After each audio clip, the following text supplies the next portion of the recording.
What is going on, YouTube world? Steve, Vinny, I'm Dave. This is the Instant Revolution podcast. We're in episode, I think, 105. Pushed back a week, but that's all right. I'm not saying we're hitting the doldrums, because, again, there's still a lot of shit out there, but it's a lot of rehash. It's a lot of fucking... Everybody's drawing straws to fucking chatter about the same stuff, and we don't want to be in that cycle. It's not our wheelhouse to begin with. And it's like, what do you think of Ethiopia can do to get peace between Chad and Niger? It's like, I don't fucking know. Get out of Africa? That'll be my answer. So, and that's not an answer that can actually happen. So, you know what? Stay away from it. But I digress. How are you gentlemen doing? We'll go with Vinny first, because he's had a fun week. 10 days of passing 4 kidney stones. It's been a hoot, everybody. Good times. But I think I got the last one out yesterday, so feeling pretty good today after a long time of feeling pretty dang bad. So hoping I'm turning the corner, boys. I'm turning the corner. Hence the reason no show last week. I was trying, guys. I was trying, but listen, it's one of those in which we've become the tripod, and it's not the same. And to be brutally honest, I don't think either one of us, even if you were up for it, I don't think Dave and I were feeling it last week. So it kind of worked itself out. What's going on, Jeff? No, I came back from Wisconsin. We got home Monday night at like 10:30, and I was toasted for work on Tuesday. So that's one of the rare instances where Vinny's cock did a good thing. Caused some joy. So, yeah, it was. I was. I wouldn't have quoted it that so graciously, though, Dave. Come on. Only Dave Archer can put it so eloquently. Hashtag facts. Anybody have that on their bingo card? No way. No, that would have. Unless there's some wild card spot on there, then you use that up for that. But not to be that specific. So. Already a great way to start this episode off. How about you, Steve? The last week or so, how's that been?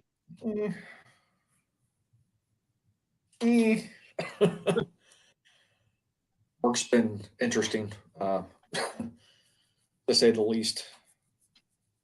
It's always interesting when you kind of fully entrench yourself in your new role, and you start asking questions and uncovering this and that, and you start asking the questions of like, what the fuck? Mm-hmm. Help me understand why this was done this way, or why aren't we doing it this way? Do we not realize that it's going to cause long-term issues the way that this is being done? So I've had long, in-depth conversations with my boss, and it's one of those in which I love my boss. I mean, she's fantastic. And we can sit there and we can vent. And we always know it's pretty bad when I drop the F-bomb, and then a few minutes later she drops the F-bomb a few times, and then it's me. So, you got a good working relationship when you can actually talk candidly like that. Yeah. Because even in corporate America, folks, the F-bomb does create emphasis in a lot of ways when you're trying to prove a point. So, yeah. I try not to cuss much at work, but if it's warranted, then I don't hesitate. No, I mean, Outside- if you use it all the time, it loses its luster. You have to sort of pick your spot to be like, well, this isn't fucking working. What do we have to do to change this up? If you see a pattern of inconsistency or a consistency in the low end, it's like, why isn't this changed? Yep. Explain it to me. I'm the outsider looking through the glass. So fucking tell me, please. Instead of fuck this. This is fucking dumb. Fuck. Why does Paul got to rehash something? I thought I've like eliminated that nomenclature and that descriptor of me. Because I'm still trying to figure out how it was me from the beginning. That's the one thing that I don't clearly understand. That Yeah, I'm trying to wrap my arms around that because, somebody explain it to me like I'm a 5-year-old, please. Because I just don't get it.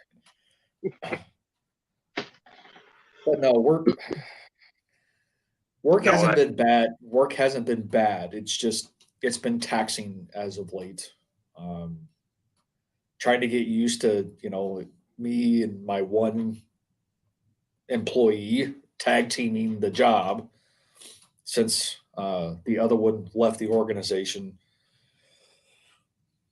It sucks when she's off or out sick. She suffers from migraines like my wife does. So, I can empathize and I can sympathize. The hockey oracle thing has been around from longer than the whole foul mouth thing. Paul somehow like coined the foul mouth aspect, and I still don't know why. But anyways, so it's one of those. It's taking a lot of time just to get used to being able to tag team things and scheduling your day around working a queue and stuff along those lines. Because let's face it, I'm a working supervisor, so it's not like I sit there and run reports and tell my team to do this or that. Yes, I do delegate a lot of stuff because I can. That's what leadership does for you. But at the same time, it's draining. mm-hmm. And these last 6 days, I've been up on average like an hour, almost an hour and a half before I normally get up in the morning. So come like 9 o'clock, I'm dragging ass. I've told poor Vinny, I'm like, dude, I was like, I'm tapping out, man. I was like, if we chat, it's going to be like 15 minutes, and that's never a thing because when we talk, it's at least 2 hours. I don't, unless it's a random call in the middle of the day to talk something quickly, but even then, it's like 30 minutes, sometimes longer. But it's getting up that early. Yes, I know it's not the same for you, Dave. I mean, it's different for you because that's just what you're used to doing. But I'm used to sleeping to my alarm. And over these last 5 or 6 days, it's just, and so I start work early, and it just like I said, come 9 o'clock, I'm like, it's time for bed. I feel like I'm 80. But I get yeah. Get that. Oh, Paul, yeah, you're right. I stand corrected. You're probably right. It was probably a meat. And maybe that's because I was on with Carlos and Dave wasn't around. Maybe that's why. But it doesn't matter. For the 7.5 hour show that you said it wasn't going to go 7 hours and went over 7. So fuck you, Dave.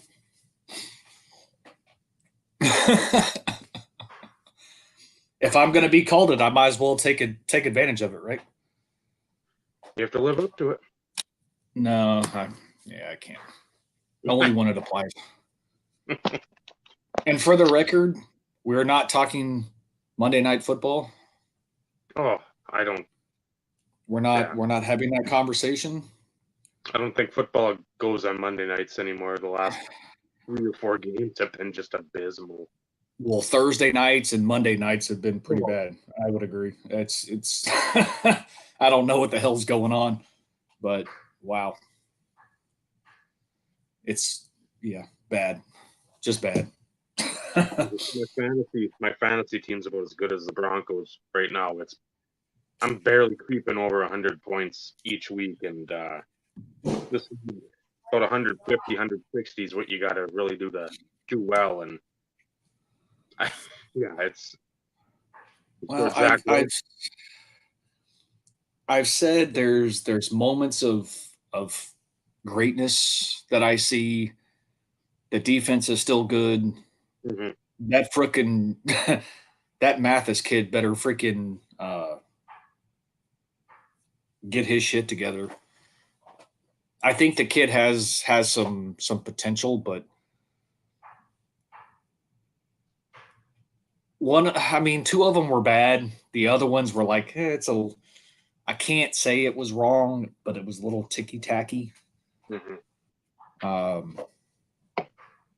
Because honestly, if you really think about it, you could probably call pass interference on every freaking play. It's no different. You could call holding on every single play. Yeah. So it's like you got to pick your battles. It's hard to be a fan right now. And I was probably one of the few that was like, just because you get Russell and you have some good offensive weapons, it starts with the offensive line, and that's been their issue still for the last few seasons. And until that's rectified, I would be happy with a 500 season. And I may have said that in the past. I was gonna say, I think you said if they go 9-8, you're gonna be beyond elated because of issues. I have high aspirations, but at the same time, I'm also got to look at things. What's going on, Joe? From a realistic perspective. Mm-hmm. So it's tough to watch. The better team definitely won, and we'll leave it at that. But I know Dave could probably sit there and criticize some of the way his team was playing, though, too. But Herbert didn't exactly look like somebody that all these card show folks are coming in their pants over and reaching puberty with, because he missed several open receivers too, and he had, what was he, 37 for 57? So that's not a good completion percentage. That's below 60%. That's in your, so again, and nowadays that's bad. Go back 20 years, you're like, wow, you only missed 20 throws. That's not bad when you see 18 for 40 being the norm. Yep. So, but yeah, it's just putrid football right now. That's why I've been watching gobs of college ball. I usually do. That's where I've always liked to watch it, because I can just sit down. I don't care who's playing. If I'm watching like a lower level team, I watched James Madison and I think Georgia Southern. I watched like the end of that game because I was going back and forth. The week before, I think I watched James Madison and Coastal Carolina and like Old Dominion, something like that. Might have been somebody else, Georgia State. I don't know. And that might have been the game this week. But that back and forth again, kids trying, and it's fun. It's like a 45-40 game, and you don't know what's going to happen because you're not going to have somebody out there. Oh man, my leg hurts, and they're stopping the momentum, and it's like, no. There's a replay that shows the guy running, and all of a sudden he just falls down, and oh no. Like the NFL, I've seen it way too many times, and it's never called. I've never seen it once called for whatever embellishment, faking an injury, whatever the hell you want to call it. It needs to get called. And it's more fun. It's always been more fun to watch college football. We love NFL. We love a lot more of the NFL from, I'd say, probably 93 through, I don't know, 2012, 2000, or 2010, somewhere in there. And then more rules, more emphasis on the quarterback. And again, Aikman wasn't wrong what he said a couple weeks ago. Again, it probably was worded wrong in this day and age, but the quarterbacks are not porcelain fucking dolls. Stop treating them as such. Yeah, because if that were the case, I think with some of the hits that Aikman took, there should have been a lot more roughing the passers. Oh, fuck. Him, Steve Young should have made trillions of dollars off that stuff because they got hit late. I remember the last hit Steve Young took, and that was a fucking late hit in Arizona. I mean, he got fucking knocked out, and it was Mr. CFL Jeff Garcia time coming in. But I mean, to a degree, I can't fully complain about protecting them just because of their emotions and everything else, and being on their back leg to sit there and set and throw, and there needs to be some protection, but it needs to be consistent. And that's always the thing that bothers me is you watch football games, and this is, I don't care. I'm a fan of the game. I hate the Cowboys, but I'll watch the Cowboys because it's football. And that's typically what you watch when you live here in North Texas. You watch the Cowboys because they're always on TV. But it doesn't matter which game you watch. There are so many inconsistencies. And you even hear the freaking head of the officials coming in when they ask the questions. Oh, yeah, that should, oh, well, yeah, this should have been a first down. Or, that shouldn't have been called. Oh, yeah, that was missed. mm-hmm. It's, and I get it.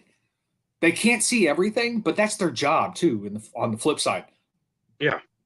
And if they're missing that many penalties, maybe they need to add another official or something. But the roughing the passer stuff is way too inconsistent, it seems, over the last few years.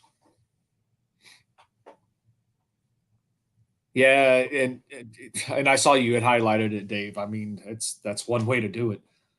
Might as well freaking screw two-hand touch, one-hand touch. Just don't hit him. Just don't touch him in the helmet, and don't slap him. No. But I mean, they could do it like they do in the Pro Bowl. I mean, that's exactly what they do in the Pro Bowl. Yeah. Unless you're Von Miller and then you fucking run over the quarterback anyways, because that's what you're used to doing. I mean, it's still a game. You're still playing to win. So, I mean, I don't think he did it, on purpose, or it's just that's when you're going 95 miles an hour, it's kind of hard sometimes to, hit the brakes, so to speak. And somebody had that this week. It was one Joe Burrow got hit in the Saints game, but he got hit, and he had just released the ball, and the guy hit him, again, a backer coming full bore, hit him in the shoulder with his helmet, and he fell. And they called it. I'm like, well, what are you supposed to do? Explain it to me, so me, being a plebeian of the most peasant level, can figure this out, because inertia, when you have a Chris Jones for Kansas City running, and then Derek Carr's there standing still, and your job is to tackle Derek Carr, and you do what you can't just pull up and wrap your arms around him and be like, oh, I got him. We're done. It's like, no, you've seen that how many times with a Deshaun Watson, with a Michael Vick, with a Randall Cunningham, with a Kyler Murray, a Josh Allen, a Patrick Mahomes, Brett Favre, Rodgers. These guys spin out. They somehow leak out of all that, the traffic, spin out, and then fling it up 50 yards, 60 yards for a touchdown. Brunell, another one too. Steve Young did it. You can't have the great plays these quarterbacks are making. Well, he's not down here, but then, we're going to penalize you for tackling him. It's all his weight coming down on him. What do you want? That's football. That's football. You can tell if somebody's doing damage or doing it intentionally if they get their arms out and they're just like they grab him and then they do that. Most of these linemen or linebackers, whoever's getting the hits and the quarterbacks, are trying to break themselves. So again, in college, you've got the targeting rule, and you can review that. I think that's going to be the next thing you can review is the quarterback, like the roughing the passer, because that's becoming such a hot button issue. And there is, like you said, it's the strike zone for football. There's so much inconsistency. There is not a set template of like, this is what you need to look for other than a shot to the head. Yep. And helmet to helmet. Helmet to helmet. Or the hand. You get the hand in there too. Yep. Your hand slap to the head. I get that. I'm fine with that. But if the quarterback or a runner, when they dip their head, what do you do? Yeah, that's if you're me, if you're a Jameer Miller, if you're a Ted Washington, you can't get low. That's not in our DNA. You can't get lower than an Eric Metcalf, a Kenyon Drake, an Aladanian Tomlinson. If you're that big, you cannot, in that split second, get below him. Well, so what's worse is they usually won't call it in the game in those situations, but yet you find out later they get fined. Yep. But you're like, so let's put things in a different perspective. And I know this isn't the topic, but since, football is still prime time these days, baseball's wrapping up, hockey, basketball is starting. Well, basketball is about to start. Tonight, tomorrow? Yeah, I think tomorrow. But, some of these players have gotten smart. Tonight. Yeah, duck your head. It's like freaking, purposely duck your head. Mm-hmm. And, basically put yourself in harm's way to a degree to try and get the penalties. Because as a defender, what do? You're not going to sit there and take a helmet to the chest. No. You're not going to fully try and go for the legs because that's just about as good as an arm tackle these days because these guys are so strong in the freaking lower extremities. I want consistency, and I've always wanted consistency. It was always 2 steps before, you were basically given 2 steps before you could knock down the quarterback after release. Now it's like that doesn't even apply. No. You're lucky if you get half a step almost. Because if you're anywhere close to the head, you're going to get flagged every time. Mm-hmm. And it's based on whatever the ref or the line judge, the side judge, the back, whoever saw it, it's based on what they see. Or whatever they think they saw.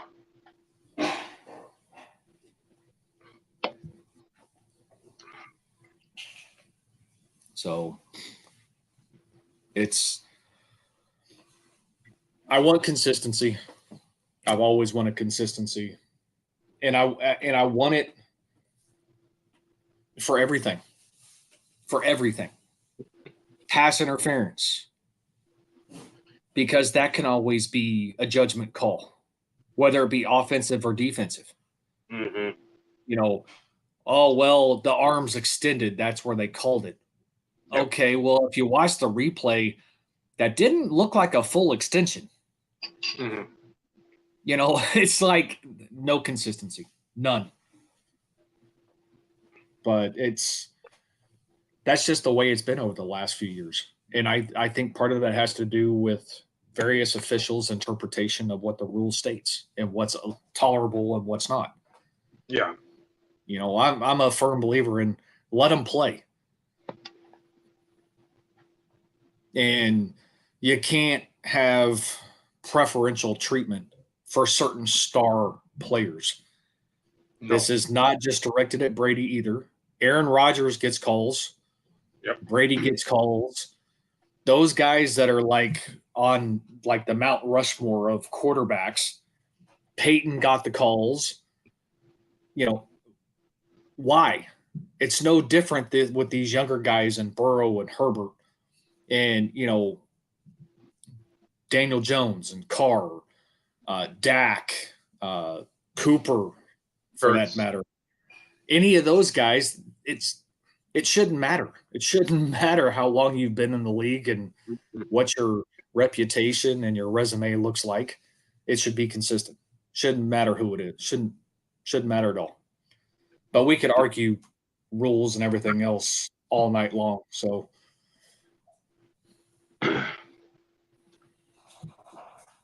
I'm watching the Senators host the Bruins. And we know somebody that's there at that game that may or may not be joining us in the not too distant future. may or may not. Go whoever is against Boston. Yeah. It's a good game. It's 6-5 going into the third, so this person is watching a fun game anyways. Ottawa is up too, so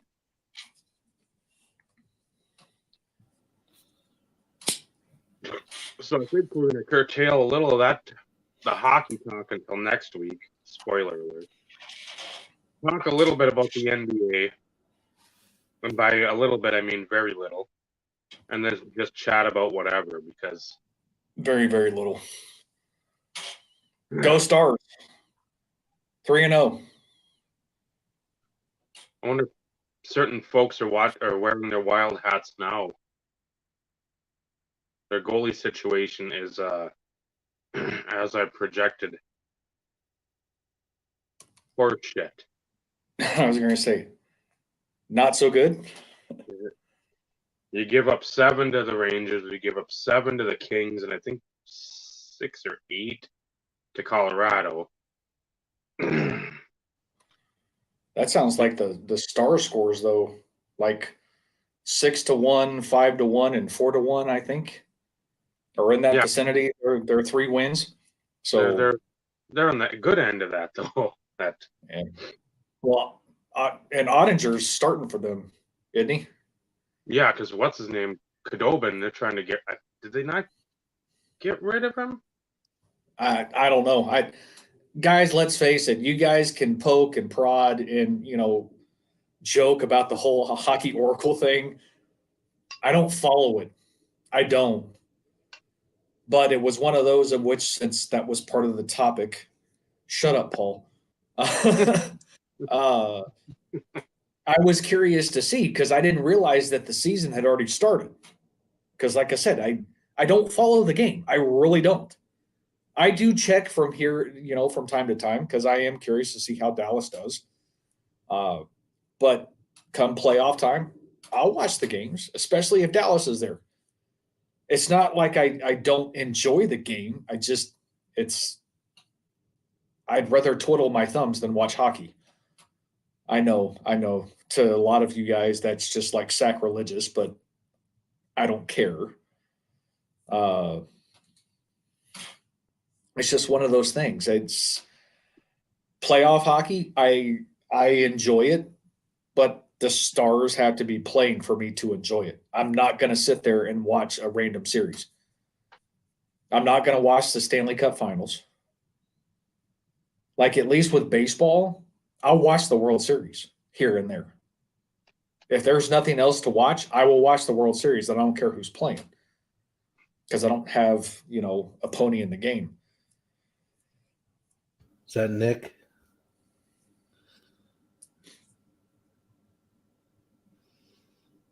I can't read that. It's too shiny.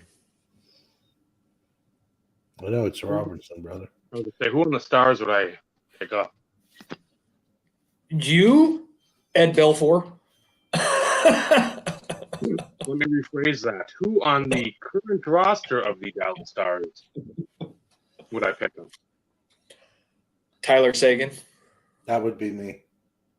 It's I pick up Tyler Sagan because I like Sagan since he got drafted. Because I was Team Sagan, not Team Hall back in the day. Tyler and Taylor. Remember that whole debacle? I do. no, I don't, and nor do I want to relive it. You want to know why? Why? Because I don't care. I figured you didn't. I have a Sagan card on its way. I was negotiating a deal for several cards, and that just happened to pop up. And he's like, "Do you want me to throw this in at this price?" I'm like, "Sure." So there's an essential credential.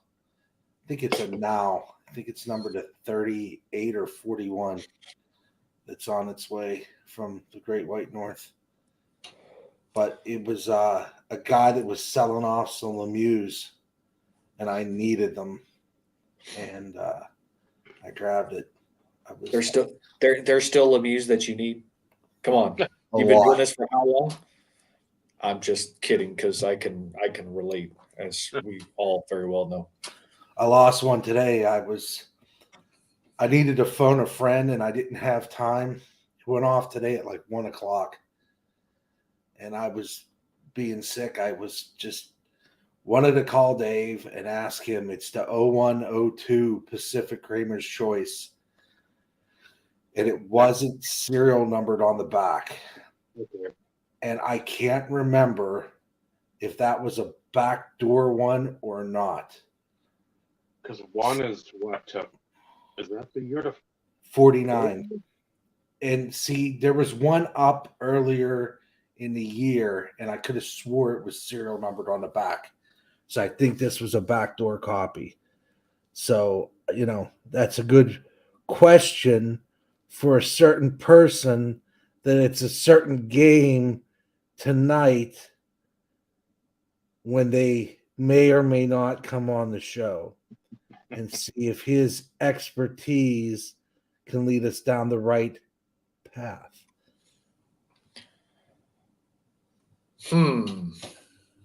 Hint, hint. Damn those subtleties, man. Jeez. You and Dave both. I know. I'm as tactical as a sledgehammer when it comes to certain things. Well, this is true.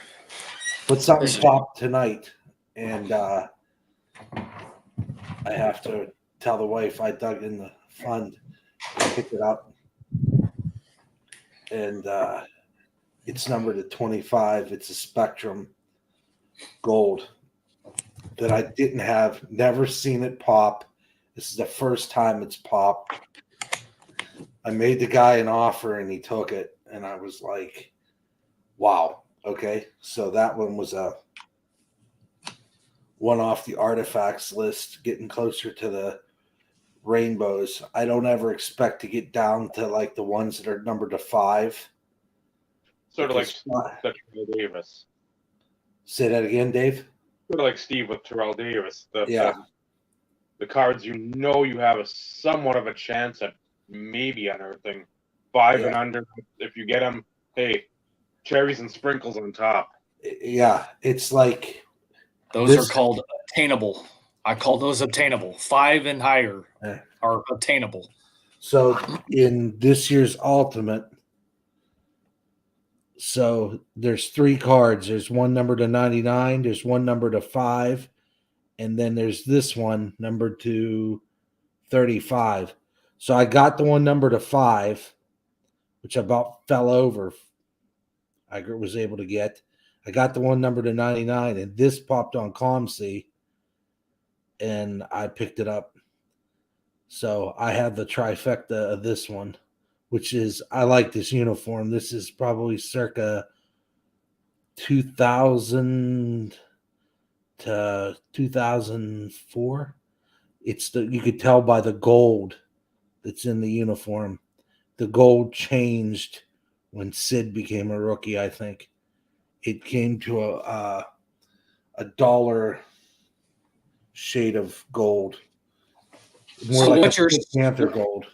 so what you're saying, Vinny, is you like the setup of the jersey, right? Is that where you were going? Is that where you were going? Is that where you were going? Yeah. That's where I was going. Fuck you.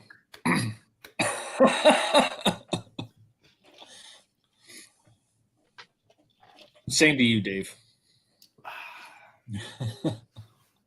But those ultimate cards, Paul had one on Instagram, and I think I either got the Kirby Doc or the Alex DeBrincat rookie that's numbered to like 25. And that thing, if you go on Paul Collecting the Oil's Instagram page and see that card, it is just bloody gorgeous. Upper Deck still makes a very it's hard to get mad at them, because even with the same old stuff that everybody says it gets boring and stuff, every once in a while they toss in something that's just so dang eye appealing that you're like, now that's what it's about. It's like they never left 96. They like their retro stuff, but they're always coming up. Even in my show notes, since we're talking about hockey, we're going to save it for next week. I did some details on Series 1 22-23 coming out November 10th, which is the time for Expo, I believe. But I was watching, I think it was Carlos, had Billy Cilio on there, and he was talking about, what's the name of him? Population count. Okay, that's a new insert. He said that the cardboard connection pictures don't even do it justice because it's on foil board and they don't pop. What you're seeing never comes off as what is actually going to be printed, because it doesn't have the pizzazz of the final product. Well, it's also, I don't want to say it's stock images from, the manufacturer, but they're also scanned images. They're not actual pictures. Yeah. And they're like prototype type deals. Yeah.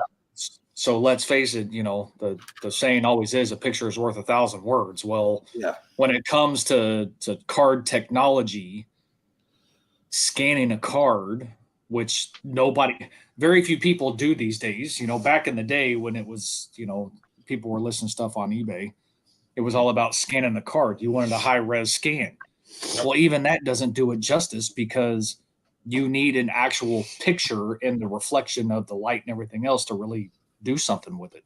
Exactly. But this population count, they're going to have to 1,000 to 500 to 100 to 50 to 25 to 10 to 1. So there's going to be versions 1, 2, 3, 4, 5, 6, 7 versions of that card that mimics almost like a graded card. And they have a picture up of Ovi on one of them. And I'm like, I don't care if it's the 1 to 1,000. If that looks that good there, and he said it's going to look even better, that's like the insert in Series 1. I'm hoping it's in hobby and in retail, because that would be a heck of a nice little pull. Like I said, we could save this. I have it listed out. We could talk about it next week, but and then the other big thing is the 50 young guns. None of them are from the 2022 draft. So Series 2, you're going to see your draft picks because they haven't been on the ice yet. And you might not see a ton of them,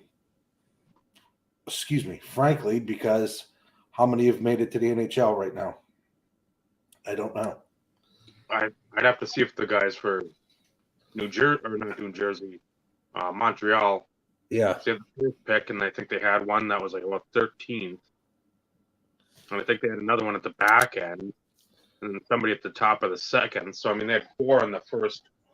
I don't know if they had 4 first rounders or 3, and then the one in the top of the second. But it's like, don't know if it's Czech Republic, for the one guy. And again, Yeah. somewhere I've got my hockey book, but knowing that it wasn't going to be too much hockey centric, as in preview wise, I left that off to the side or upstairs. But yeah, you might have what the dude from Bless you. Michigan that Seattle drafted, not this past year, but the year before, the third or fourth pick. Hughes brothers. One of the last Hughes brothers. I don't know if it was him. I thought it was a center. It was a center they drafted. Okay. Because And, I know there's 3 Hughes brothers, and I know the last one I'm pretty sure got drafted. So those are the 3 Michigan, not natives, but they live here now. I think because they all played junior here, and then they played at Michigan. So it's kind of, once you play for Maize and Blue, they're pretty much adopted. Yeah. Bernier. I think that's how you say it. But that kid that Paul's been talking about that's coming up next year's draft, he's Theo Fleury size.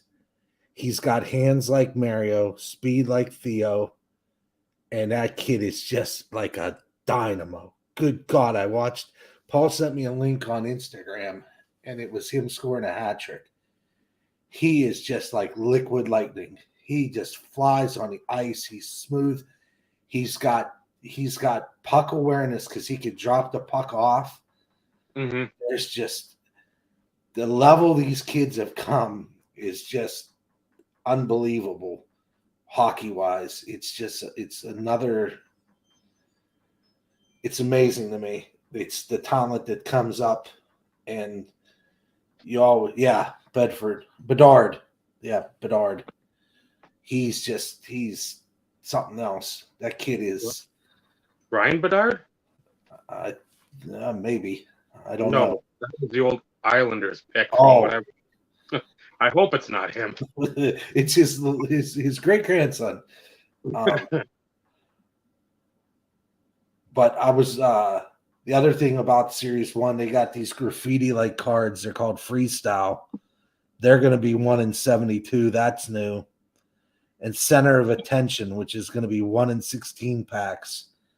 And then I don't know if there's variations. I didn't get too much into details, but those are a set about the NHL centers. Your Dazzlers are back. Your Honor Roll. Your UD Portraits. Canvas is 1 in 3 or 1 in 7. Canvas Young Guns 1 in 48. You're going to still have your printing plates, your high gloss, your exclusives, your clear cut, your French. What else? Day with the Cup is still astronomical, 1 in 4,320 packs. Which those cards are rough. It's like the retired canvas. Like I got one with Lemieux on it, and it's like 1 in 3,000 packs. Mm-hmm. So I mean, the odds to get one, and when you're paying $100 for it, you understand why. It's just like the exclusives. Upper Deck makes it hard to find these things, and people sometimes don't pay attention unless they're like the exclusive Young Guns. But if there's 100 copies of a Sid card or Connor McDavid, no matter what year it is, if there's only 100 of them and you're collecting them, you're gonna look for them. I've been looking for exclusives for 5 years now. Mm-hmm. It's 5 years. So I read about them. I'm like, oh, they numbered them to 100. I picked up one of Lemieux. First time I've seen 2 or 3 of them, and I just got demolished on them. Someone had to buy it now for $48 Canadian. I'm like, sold. It's like you're not going to see it. It's the Canadian exclusive, so it has the maple leaf up and down the card, and it's numbered to 99, which is even harder to find. Yeah, we entered the discussion with the one seller up in Canada with some Brodeur cards. I said, you know what? Still trying to go for the three guys I want for the NFL. Van Brocklin being the fourth. It'd be nice if somebody, you watch it, if they don't offer you, when you message them, which I've done once, and I laid it out saying, hey, is there any wiggle room at all? If not, let me know either way. I don't care. Just let me know so I can mentally prepare myself. And that was 3 weeks ago. Nothing. Not a word. And again, got enough feedback. Again, it's not like I'm scored.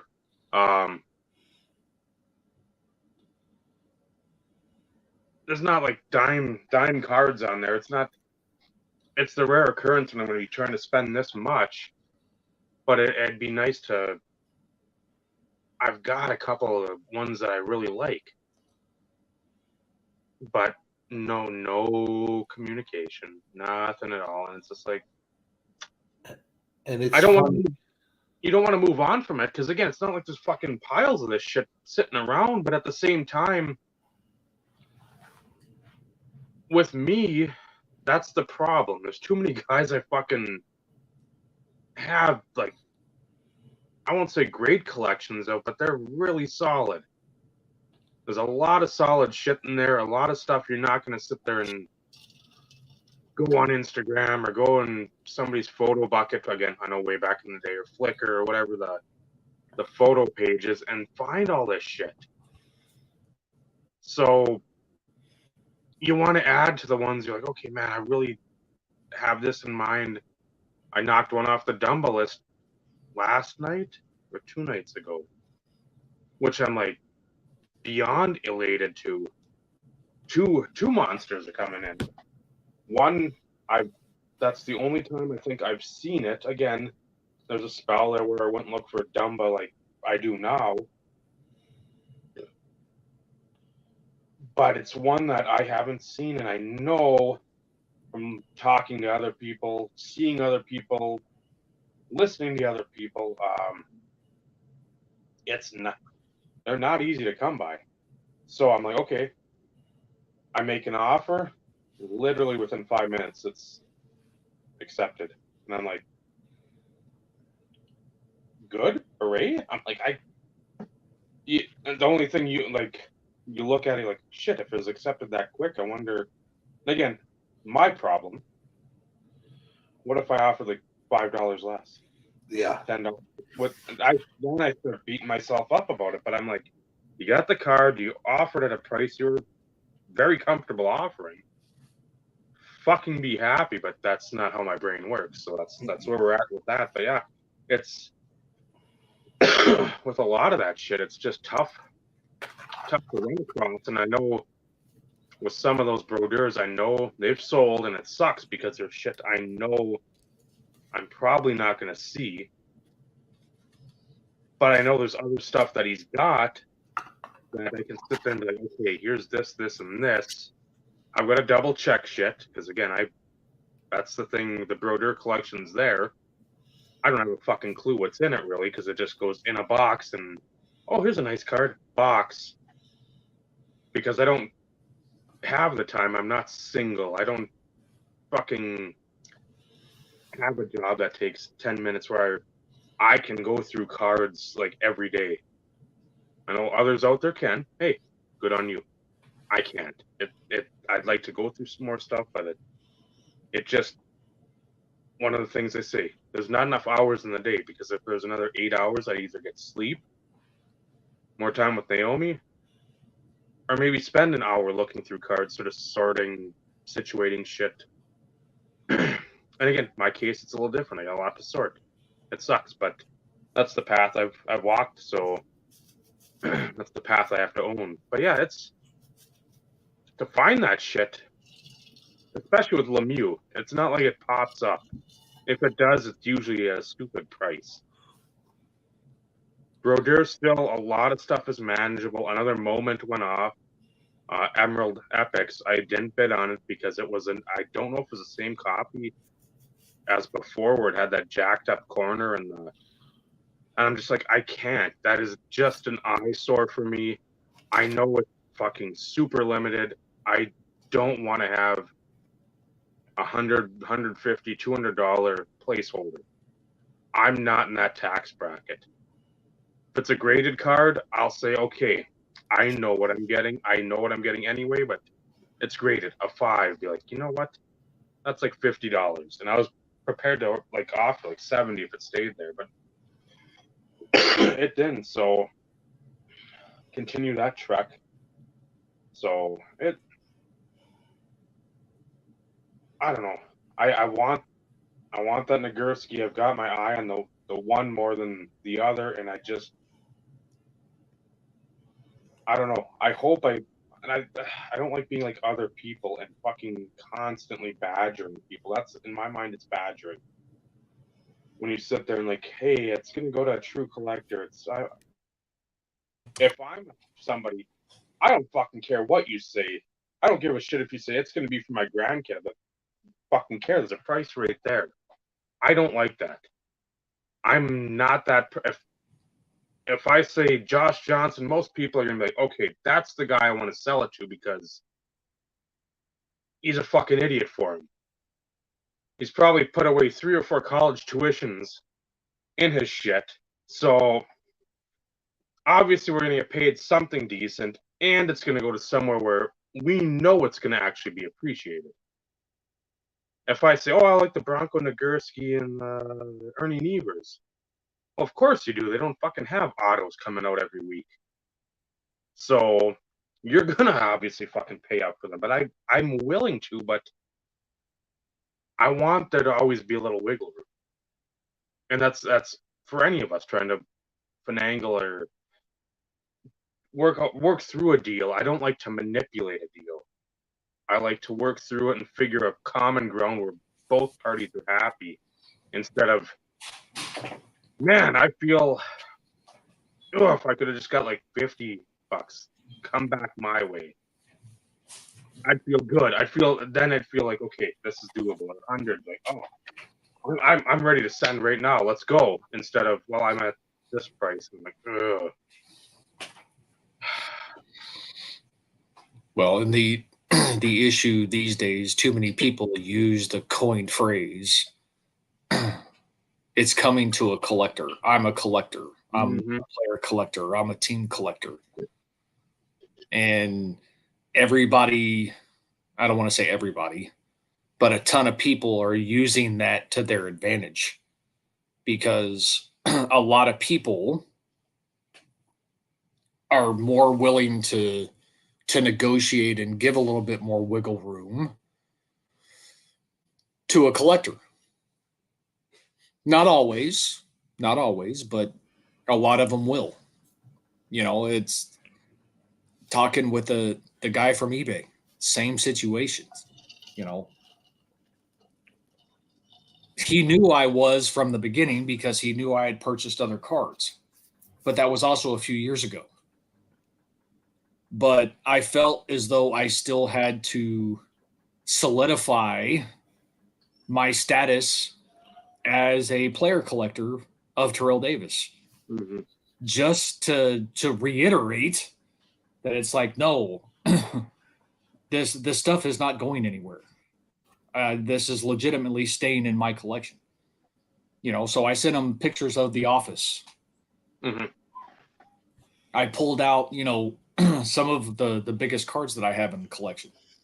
The Exquisite 101, the Flawless 101, you know, a patch number to 3. It's like, it wasn't, we weren't like going into a dick measuring contest. It's just another way for me to sit there and be like, no. Yeah. These aren't going anywhere. This fills a ton of holes. This puts another milestone niche in the collection book per se. I'm probably going to have to go to another box. But, you know, it's, and he understood. He got it. And he's still, every week or so, he's still, it still chaps his ass to this day, selling the PMG And then, well, it was the PMG and the Ruby. The Ruby, great. I already have one. I don't need another one, and I'm not going to pay the inflated price for a Ruby. And I don't. If I had 10 of them, I'd sell 9 of them at the inflated price. It's. But we all know that that's not what I do. But it still eats at him. It still eats at him. The fact that I gave him, what I felt was a stellar deal, and then come to find out, freaking, he resold them and made $1,000 between both cards. And it's like, that's the issue that us collectors face. Because before, we could sit there and be like, most people didn't think, hey, I'm a collector. I'm a player collector. I'm a team collector. Not a lot of people thought otherwise. Mm-hmm.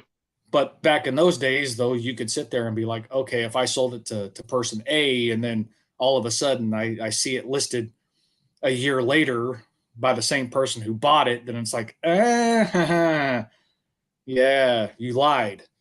Or you're falling on hard times or whatever type situation, which, let's face it, that happens. But nowadays, there's so much anonymity, you can somewhat figure things out, but it takes a little bit more time and due diligence. But like I said, it still eats at this guy. Still eats at him. Man, I wish we would have been in contact before. But I told him, I was like, look, I saw the listing for the collection, and you had in there, I'm not piecing it out. Mm-hmm. So I let it go. I'm like, you specifically put it in there. I'm going to leave it alone. Mm-hmm. You relisted, didn't change anything. It didn't sell. Then all of a sudden I started seeing you listing stuff individually. Mm-hmm. But it was like the top tier stuff. And I'm like, maybe he's just trying to focus on that. So I gave it a little bit. And that's when I finally reached out to him. He's like, man, I wish you would have reached out to me sooner. I was like, dude, I respected what you put in your listing. He's like, I really appreciate that. But let me tell you, it didn't stop a lot of people. Oh, I'm sure. Because I did sell some other cards because of people reaching out individually. I was like, and I get it. It's not like these were owed to me. It's not like, and you don't owe me an explanation. Yeah. And he's like, no, I get it. I understand. And I don't feel like I'm trying to justify anything. He's like, but it still sucks. He's like, some of them I feel as though are in a good place, but those first initial cards, even though you have a Ruby, he's like, it still hurts. It still pisses me off. And I'm like, dude, I get it. I was like, but it's like, no hard feelings, man. It's not like I hold a grudge. It's not like because you sold it somewhere else and you got screwed, now I want a freaking hell of a deal on something. I want this stuff at pennies on the dollar. No. This is your life's work. I get it. And, it's at the end of the day, you got to be able to walk away when both parties feeling comfortable. Like they're getting a good price and I'm getting a good price. So, like I said, the deal is done in principle. It is agreed. Gentleman's handshake across text message.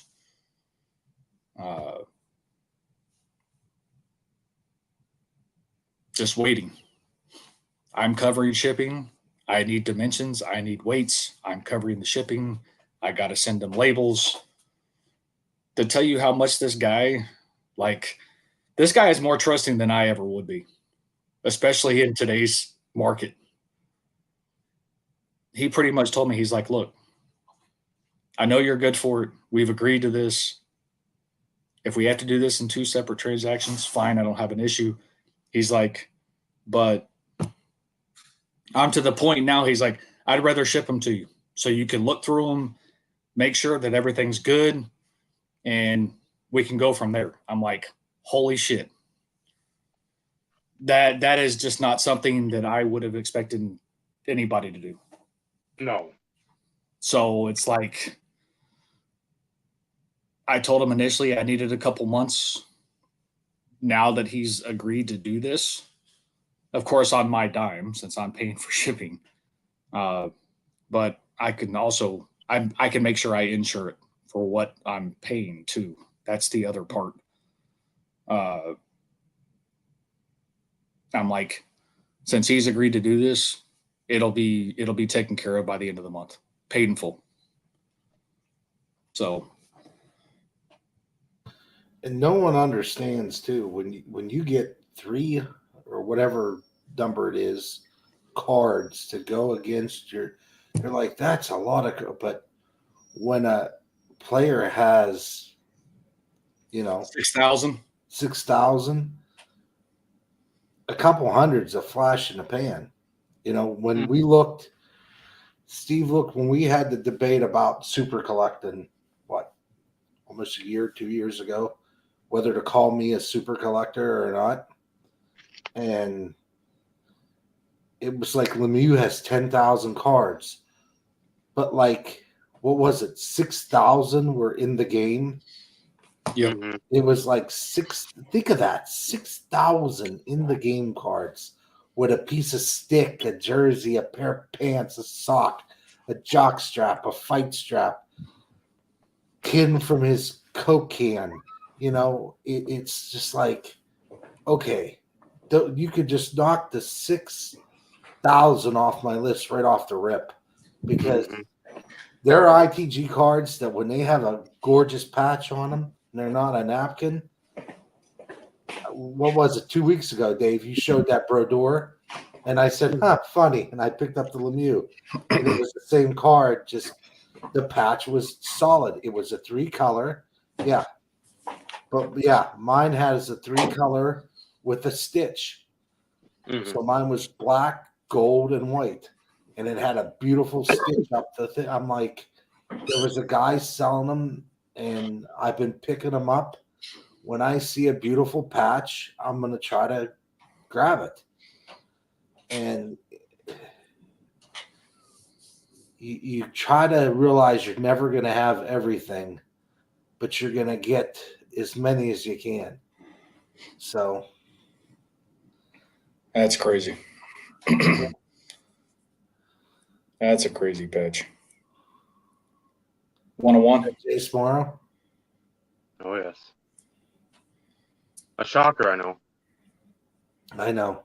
And it's 371 is what the grand total comes out to be, And which see, will take me to 2,600.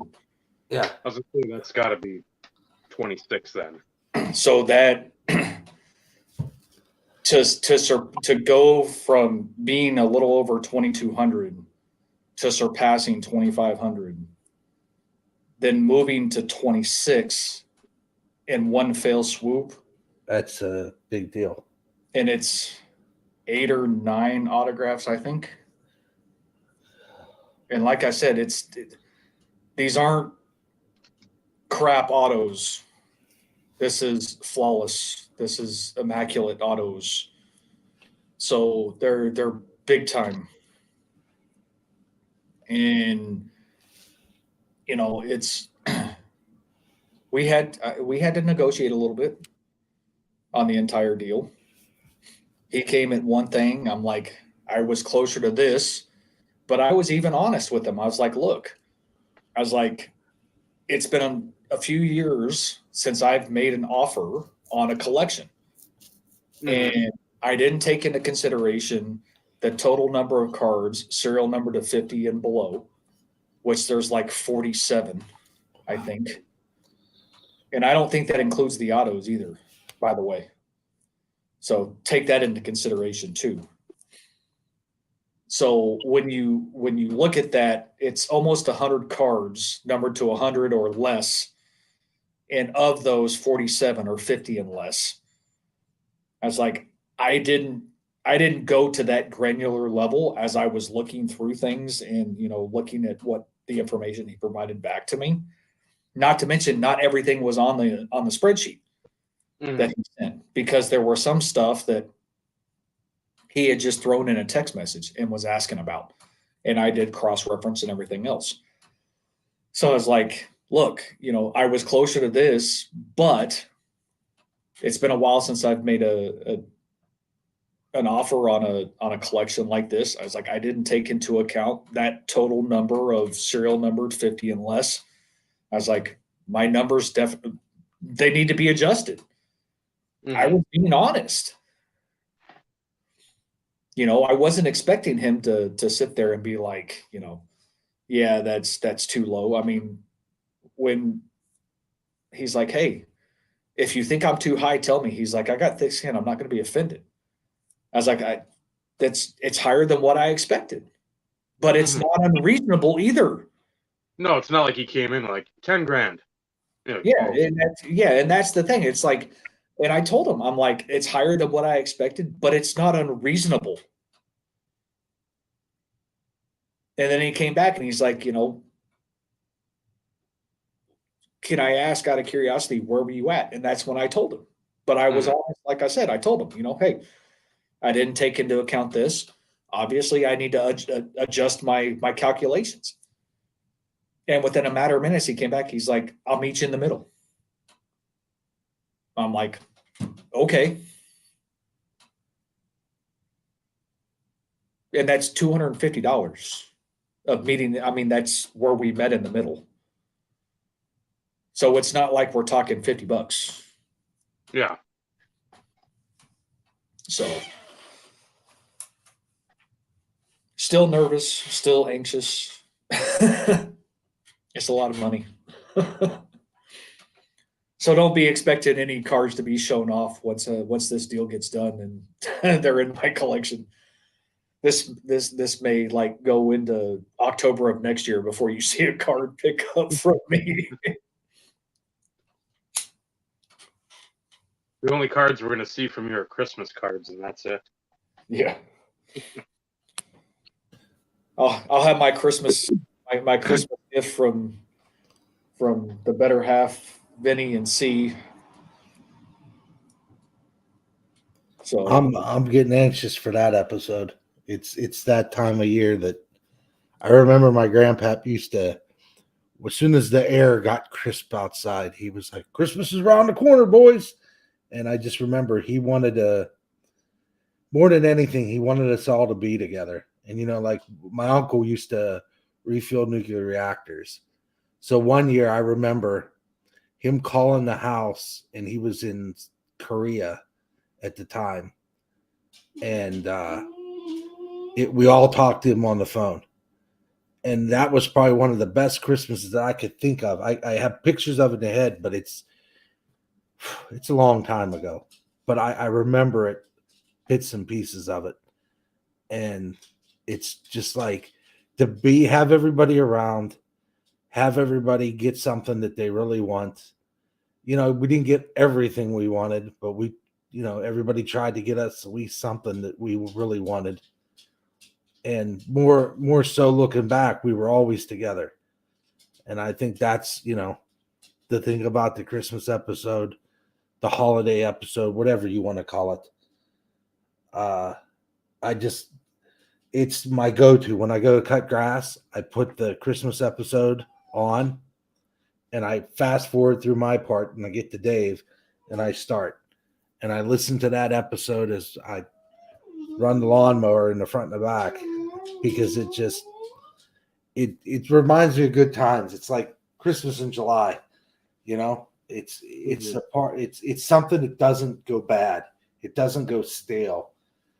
And it's funny, I watched last year's Christmas video more than I did the year before. I got to go back and look at the first video, but now they've become more elaborate in my scheme of things, and I listen a lot more than I used to.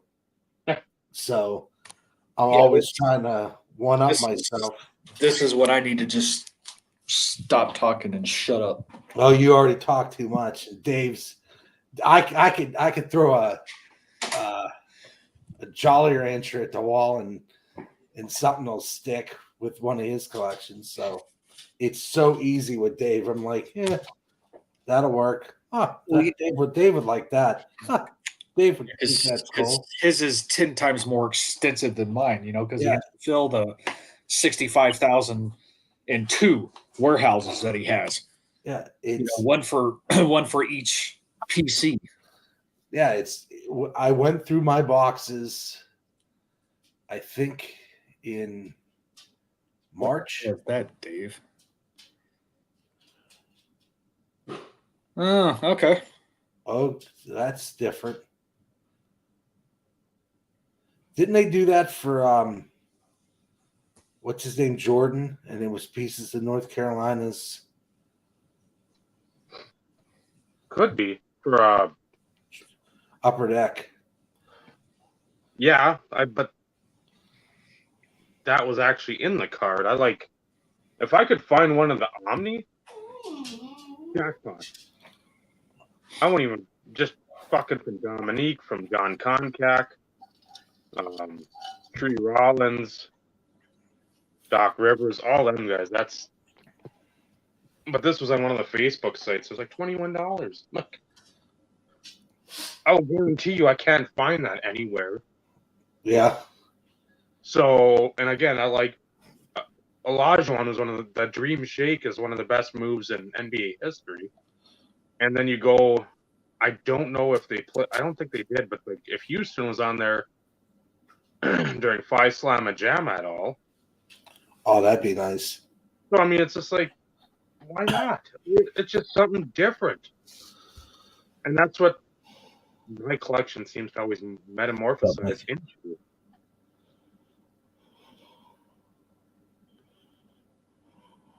I like the Magic.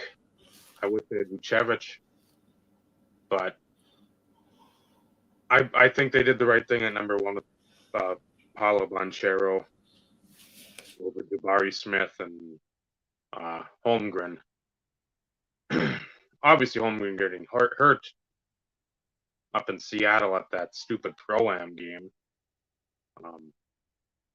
That's Thunder. I don't even know. They're going to be in like a 20-year rebuild with how many picks they have acquired, and they seem not to want to sign anyone. But I like Orlando, but I don't. They got too many big men that just don't. I don't think mesh well together. Wendell Carter, Mo Bamba, Bonchero. I want to see him on the court more. So I'm hoping. I wish ESPN Plus had some of the NBA games too. And I could watch that shit. And I like Vinny's team a lot. I'm huge on Detroit this year. I don't not saying championship. It's sort of like my prediction for the Lions, which hasn't manifested. Their defense has let them down every turn. I was like, their offense looks really good. The Giants, I did say in our NFL preview, I said the two teams that I'd sort of watch out sneakily. I'm going to semi-pound my chest because, again, the Lions, they've done nothing, and Swift has been hurt again. But the Giants, the New York football, I don't even care about a timeout. I can't see. That's like me throwing a flag on some quarterback that tripped over himself, and that's a roughing the passer. So, yeah, he's not even here. Doesn't even exist. I just got John Cena. Oh, yeah, it's that thing. Yeah. I don't know what you did, some kung fu. I don't know what I did. But my thing is, you said Detroit, my team. I like the Celtics. I grew up and I was a Celtics guy. I like Larry Bird. This year you're gonna be a Pistons. Celtics have a few problems going on right now. Well, the first NBA game I went to was Detroit versus Giannis's team. The Bucks. Bucks. Yeah, The Bucks. I'm off on NBA guys. So and I sat right behind the. So I was 4 rows up behind the basket. Meredith's co-workers like, "Do you want my tickets tonight? I can't go." And we're like, "Oh, all right," because I've never been. I think I was to one other game, which was company tickets to somebody's company tickets, and I saw him play somebody. But to sit behind like the basket and watch the game, pretty decent tickets there. But it just NBA does not thrill me anymore. It does not give me the warm and fuzzies. I like college basketball. I when they have old games of Larry Bird playing or Jordan or Stockton or Shaq, Allen Iverson, those are my guys. When AI got on a roll, you just watched him move, man. It was just he just oh, I love watching them guys play. They was just, but they played defense, and people got fouled, and people got into fisticuffs, and it was just burning hot. Oh, he touched me. He touched me. That's what you're supposed to do. You're supposed to get your body in there, and geez, it's Malone. Come on now. It's basketball, and I'm not. And I am no basketball player. I'll tell you that right now. If I got the ball, I was looking to pass or shoot a three. That's about the only thing I was good at. Or foul me. I was decent at that. I couldn't do a layup to save my life. It wasn't my sport. I got like vertigo halfway up. And it's just like, no. Baseball, or even football was not my forte. Hockey, baseball, my speed. But those I like watching them. And now that I'm into soccer, I find myself watching soccer over a lot of stuff, except hockey and baseball. But if nothing else is on, I got the Premier League on constantly now. I got the pro team. We're going to the playoffs Friday night. We're in the semifinals. So if we win tonight or win Friday night, we play next week in the Final Four, and then we play. So there's 3 games left if we win out, and we'd be the NISSA champions. So that's the team that's associated with C Soccer Club, and all good boys. I know them all pretty well because I'm at every game and I help with everything, and I'm called a red hat. And what I do is I help with the scoring and all that stuff, and I set up the benches and all that kind of stuff, and help the refs and all that jargon. But I've become close to these. Yes. I've become close with these kids, and they're really they're a bunch of good boys, and they deserve it. And I'm hoping they can win it out.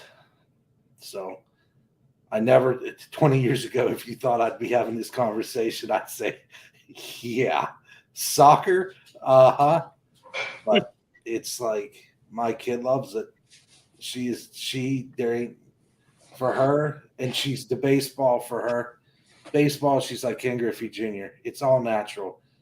And like I said, the day before she had to choose between soccer and softball, she got behind the diamond. She sat there and was gunning balls to second base like she was Pudge Rodriguez. And my wife just sat there and wept because being from everybody here in this household's a catcher, 5 of them, you're like, yeah, it's so easy to her. And her swing was like Griffey Jr.'s. It was just, it flowed. It was beautiful. I love watching her play softball, but her heart wasn't in it. I just, but then when you see her on the pitch and in goal and talking with Tatenda, who helps her, he's a pro goalie on our team. He's just, him and her are like peas in a pod. They just love it. So Yeah, Boxer track. I played it. Can't watch it. I love watching it. Love it. Loved it. Because once you've played it, the speed in the game as you play is 10 times faster than what you see in the pros. That's what they all tell me. It is because when you play pretty much up to, I guess, all the way through high school, once you start playing soccer is when they start really changing the tempo, and it's so much passing up than passing back and trying to set up plays, even though, let's face it, outside of a corner kick, there's not really much you can really set up because you don't know where the defenders are going to be. Yeah. It's too unpredictable. Occasionally on a throw in, depending on where the throw in is. And you're right. That's about the only other option there is. But even then, it's still 90% of the time, it's not going to go the way you want it because, like I said, the one thing is that you can't guarantee is where people are going to play. The opposition is going to be. And a lot of stuff has to be based on where you think the opposition people are going to line up. So it's playing youth soccer. Yes, you kind of have ideas and concepts as you're pushing the ball up the field and what you need to do in order to set up shooting chances. But the further you go in and play, to me, it's extremely boring because all it is pass up, you run up a little bit, you stop, you pass backwards. You go up a little bit, you pass to the left side. You move up a little bit, you now pass to the center. Oh, nope, you're stopped there. Now let's pass it backwards. That's boring to me. Mm-hmm. And that's what a lot of the pro teams, that's how they play. That's how they've been kind of groomed from like college on into their professional career. Not saying there's anything wrong with it because they're making big bucks to do it. Yeah. But to me, that's not enjoyable. That's not fun to watch. And it's funny the way, because she goes to all the games, she watches all the games, she sits there and hangs out with them as they're warming up, and they're telling her stuff, and they're passing the ball back and forth with her, telling her things to do. When she gets in the game and they don't put her in net, which is another story. We won't. Let's not go my there. angina tonight is not going to go there. It's not going to go there. So when she plays the field, she plays it like the pros play it. She's not running like a banshee everywhere chasing balls. She's in her position. I'm the only one in front of the net. Cross the ball over to me. I'll put it in. I got a good kick. I kicked the ball half the length of the field, 3/4 of the field when I play goal. I'm pretty good at kicking the ball. I'll put it in the net where the goalkeeper isn't, because guess what? I'm a goalkeeper. I know where I think it's going to go. I'm going to try to put it the other way. So she almost scored. She was one game all in net. They won 4-2. The other game, I think they put her in the second half. They won 6-2. She held the lead. And then the first game they lost. And then they played for the championship. They came in second out of, I think, 6 or 7 teams. So not bad. The one game in goal, guess what? They won. Picture that. Sorry, my kid's a keeper. But if you want her to play everywhere else, and she'll just become that good. That's what I keep saying. Well, like I've said, it's in no way, shape, form, or fashion am I defending the coach. You know this. You Yes. know how I feel. But as a coach, it sucks when your best player wants to be a goalkeeper because it changes the dynamic of what you do in the field. And being the best player doesn't mean you score the most goals either. And that's what a lot of people and a lot of coaches don't realize. Just because you score a whole lot of goals doesn't mean you're the best player. There's more to it. And in no way, shape, form, or fashion am I sitting here and trying to say that I was a phenomenal soccer player. I was good. I had offers. Number 1 select team in the state of Texas and the number 2 classic team in the state of Texas. That's nothing to shake a stick about. So I was good. But it's because I learned how to play every position. And typically as a first-time soccer player, and this is what sucks, you usually start on defense. You're either stuck playing left or right fullback because you don't have the skill set. You may be quick, but you don't have the skill set. You don't have the full understanding of the game. But you also have a ringer that plays center fullback that can pick up the slack for the other 2 shitty people who play fullback. Because I was that shitty fullback. I know this. But I had a coach who recognized that I put in the effort, the time and effort to try and own my skills and get better. Which is why I went from fullback. Then I played midfield. I never played center. I was either right or left. He tried to keep me on the right because I wasn't the best kicking left-footed. He knew this. But for my first team, I never made it to a forward unless it was indoor. But I never made it to a forward.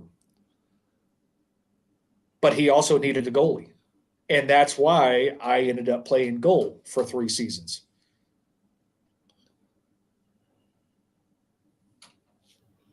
It wasn't until I left that team because the coach decided to no longer coach, which sucked, and went to another team where then I played right wing. Unless it was indoor, then I was center forward. But that's because the assistant coach actually knew what the fuck he was doing. just throwing that out there. When it all comes down to it, one of her coaches, Trevor, he's just an awesome dude. And he told her, he goes, learn everything you can now. Learn how to play fullback, learn how to play striker, learn how to play everything. Because, and practice goalkeeping. So she practiced goalkeeping 2-3 times a week sometimes. That's what she wants to be. But the more you learn about the people in front of you, the more you can command. Because I watched Attenda. He's the field general. He's the captain of the team. He wears the armband. It's the way it's supposed to be. And he's constantly talking. Left shoulder, right shoulder. Look here, look there. Look, even when Tatenda was out of the game, Paul was in there. And he used to be a USL goalie. So he played for the Riverhounds. And he's no, not that Paul. That would be the Paul Lewis. He's a great kid. He's like 23. He's a goofball. I love the kid. And he's the backup goalie. We have 3 goalies. So we have him, Tatenda, Paul, and Ramius. Not Marco Ramius, but Ramius. So we have 3 great goalkeepers. And Paul, even you could see him. He's constantly talking, telling people. That's the acquired skill that when you know what everything's going on in front of you, when you have a team that understands that and the direction that's coming, you're like, oh, Paul just says, look over this show. Tim just said, look over. Oh, there he is. You know, you start to understand when you're out there playing, you're like, okay, if I do this, I could kick back to the goalie and I could do this and then this. And then she's like, well, if I'm in this situation and I'm covered, I know if I'm playing goal, I could tell him back and then shoot the ball back to me and I'll pass the ball up to you, to someone else. It's all that. So despite my chagrin of it right now, that she's not getting the net time, it's a learning experience. She's 11. She's only going to appreciate it more Oh, yeah. because I can relate to that. And you nailed it on the head. It's one of those in which the goalie should always be the field general. Yep. They're the ones who should be constantly surveying the field and getting an idea of what's going on and what the potential is based on player placement, both your own team and the opposition.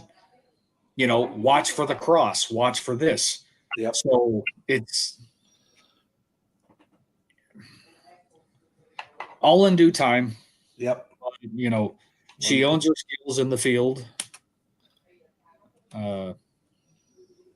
It's only going to make her better. Yep. She'll get there. And like I said, I watched Tatenda talk to Devin, who was our center fullback, and he talked to James Abraham, who was our center back, all game. He didn't talk a ton to the strikers because I guess until he got further up the field where he would move out of the 16 and almost come to halfway pitch and then come back if he had to. But when they were in the offensive zone, he'd be screaming. You couldn't even understand what he was saying because he was talking to like 4 people, because he's telling everybody where the ball is or what to do, where somebody is. He's just talking to everybody. But he talks to that fullback, which was Devin, who talked to James, who was the center back. And those 3 directed the traffic of everything to get the balls to the strikers. And the striker has one thing: put the ball in the back of the net. That's what you do. And then one of them, the 2 wings on the striker side, they got to cross the ball in to get it to like our big dudes that are like 6'5", 6'6", and with big old noggins, and like Leon. Leon just has this big old header. When you get that ball up, he just wants to use that big old noggin of his and crack it right in the net. So that's another thing that's you see a lot more now. This is the first year she could head a ball. So she's been practicing heading the ball and hitting it right here. Like I said, I told her the other day, I said, hey, kid, don't get brain damage. She goes, too late, Dad, too late. I just had to smile from ear to ear because she knows that's something I would say. And she goes, she's like, I'm a keeper, Dad. It's too late for that. And I'm like, she's broke her thumb. She's broke 3 fingers, a thumb, and her wrist, all in 5 years. So hopefully all those injuries are behind her. But that's what happens when you take 65 shots in a season or 100 shots in a season. 107 shots in 4 games. Like I said, that even us playing up in tournaments, I never saw that many shots. I just that blows my freaking mind. I wonder why the shot count went down when C plays the field. I don't know. Maybe because she breaks up the plays. No, you're wrong, Benny. That's not anything. No. The goal is better when she's in the field. Yeah, that's what I was thinking. As they slide across the box like Patrick Waugh, because that's a technique used by many pro keepers in soccer. That's the technique on the first soccer game for Nintendo. Yeah, it's a technique. All right. Soapbox retract. I took us off a freaking deviated course, and then yes, Paul, one ping only. I hope Paul's watching the Edmonton game. Look later, Vinny. There's a hit on Dylan Holloway that's just a bone crusher. I'll watch it on legal hit. NHL. He get head down in the neutral zone. You know what happens then. Was there? I don't want to talk too loud because I don't know who's watching. And Trista had asked. I think she's asked about 30 times now, and I forget every time. Concert. There's supposed to be some concert. This is come and gone.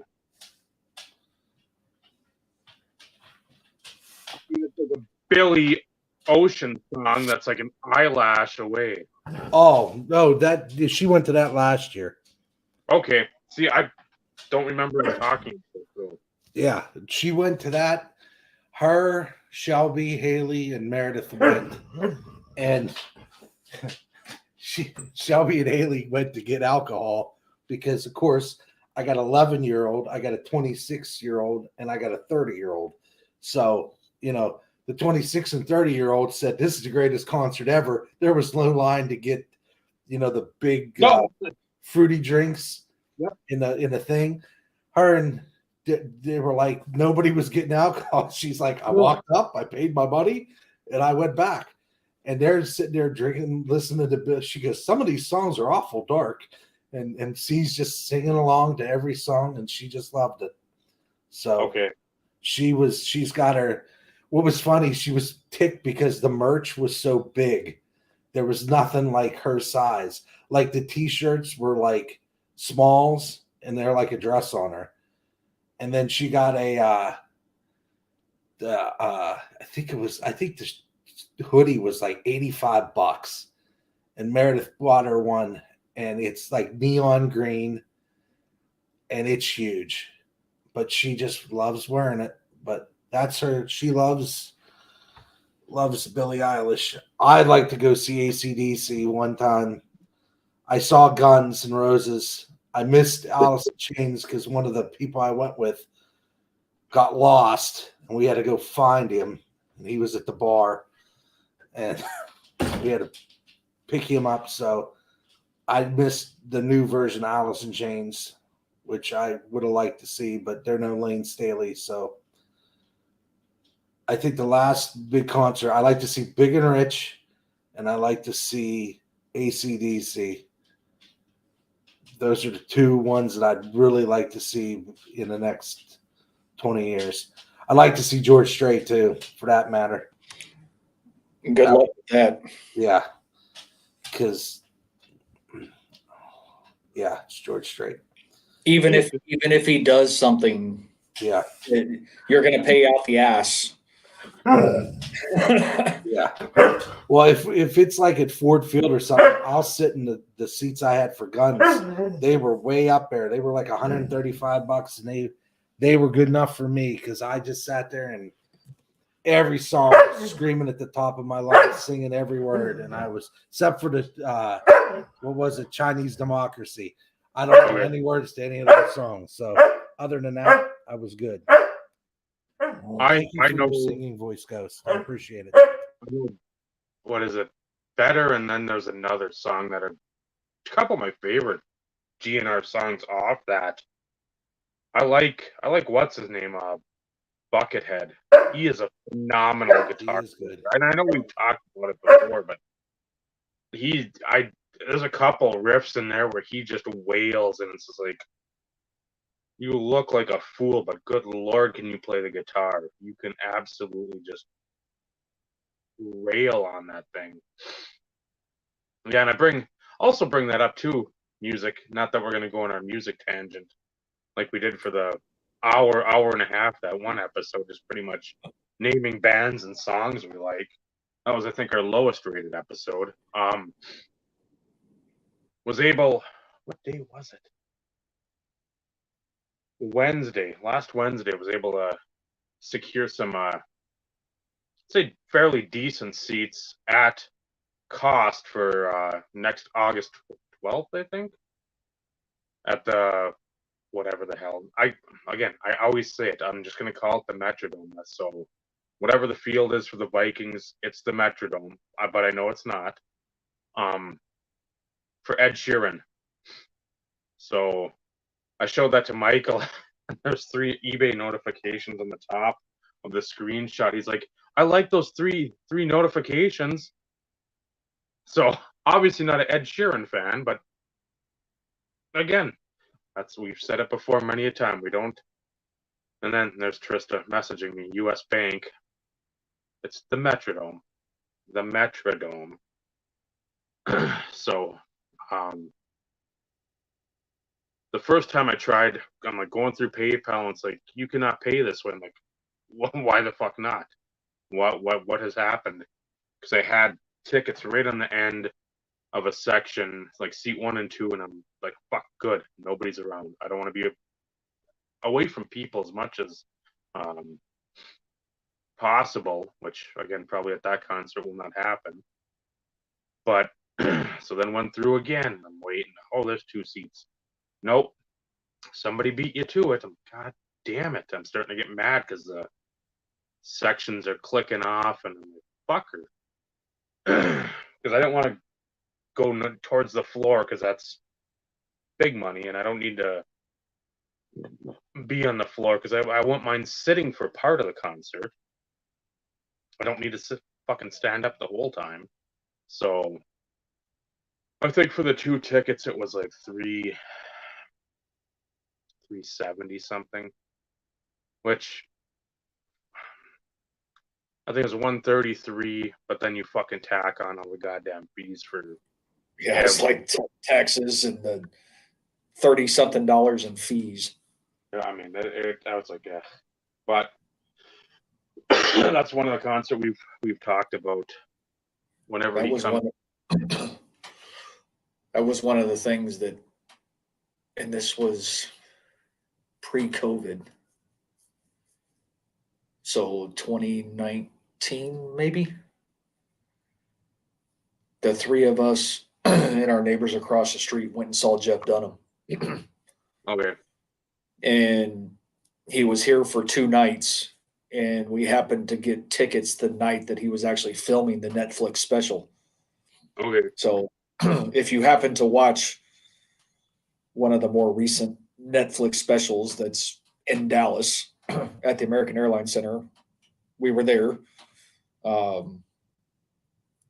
But where we were sitting, I think the tickets were like almost $80.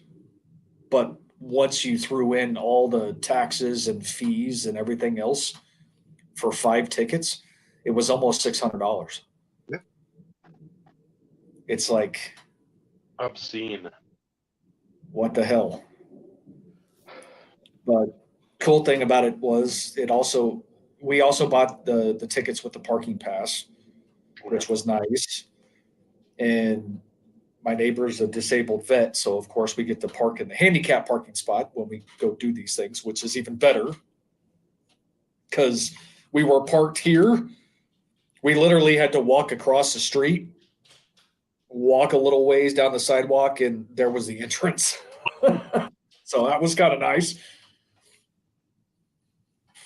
But the freaking taxes, fees, and surcharges that they add to tickets these days is just completely neurotic. The Billy tickets were over $500 for 4 tickets. And I remember But see, that doesn't seem that bad. No, if you're the $1.25 a ticket, I think that's what they were. And they were decent seats. I think they were at Little Caesars, the pizza box, as they call it. I just remember them going, and then I think that night, Michael, you, me, Robert, and we were all chit-chatting that night. So I think the concert was one of the last things, and I don't think they got home till almost 1 o'clock. okay. And I think that's the night Dave fell asleep. We were waiting, either that or his phone went. We were waiting for your phone to go dead because you just passed out. We were like, poor Dave.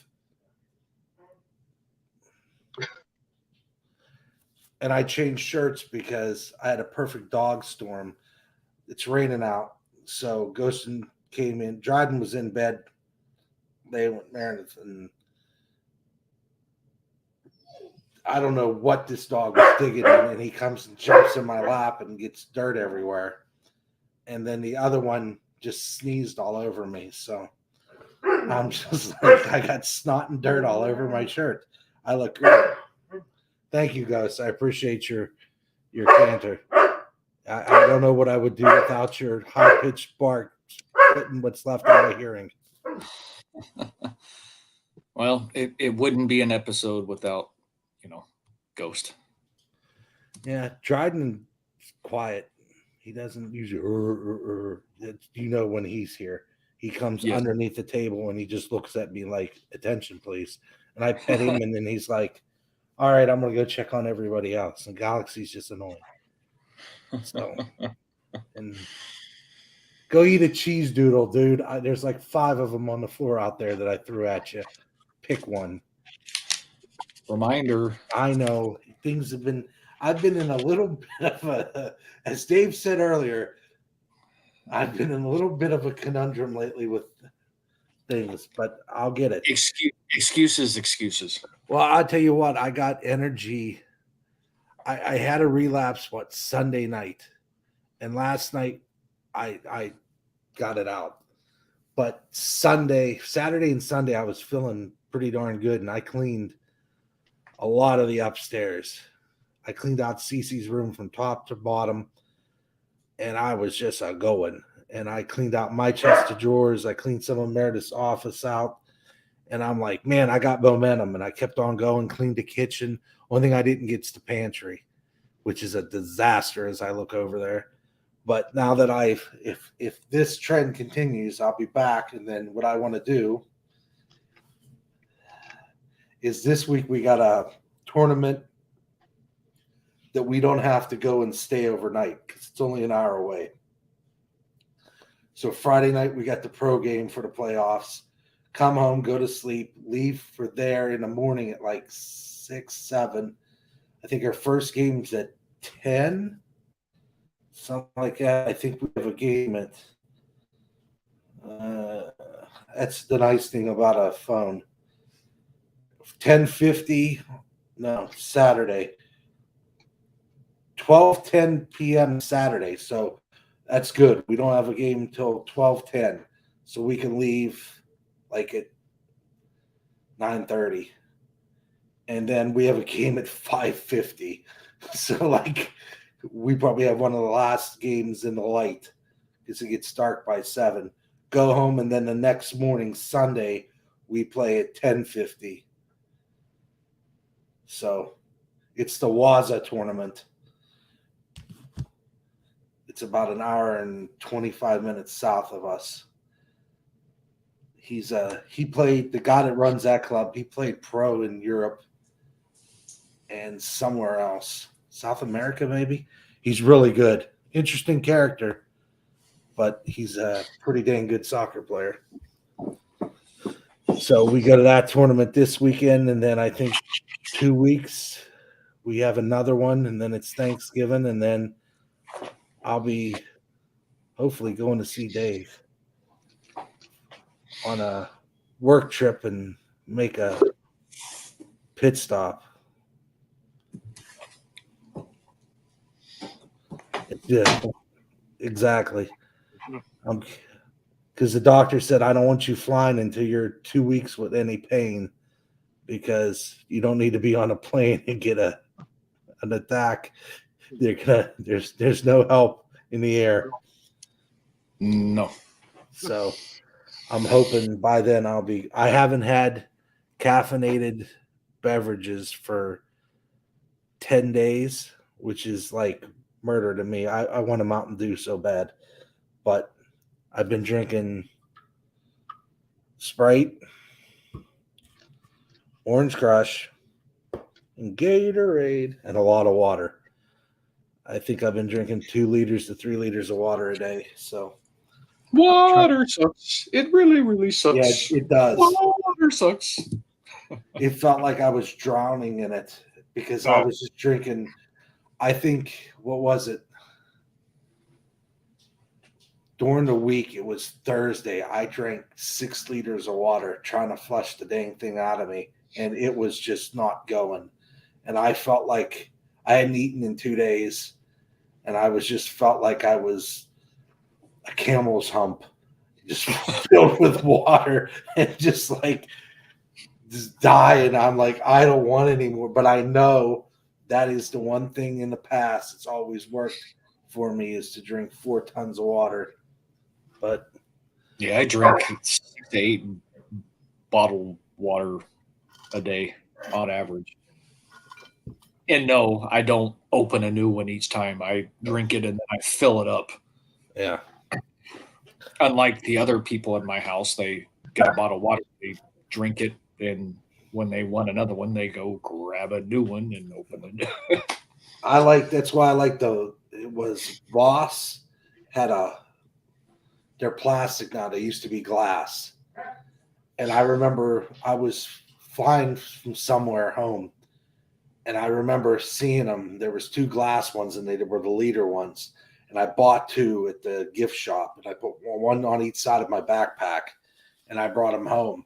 And I used those things for water till I was like, yeah, these are getting kind of. 4 months later, you're like, yeah.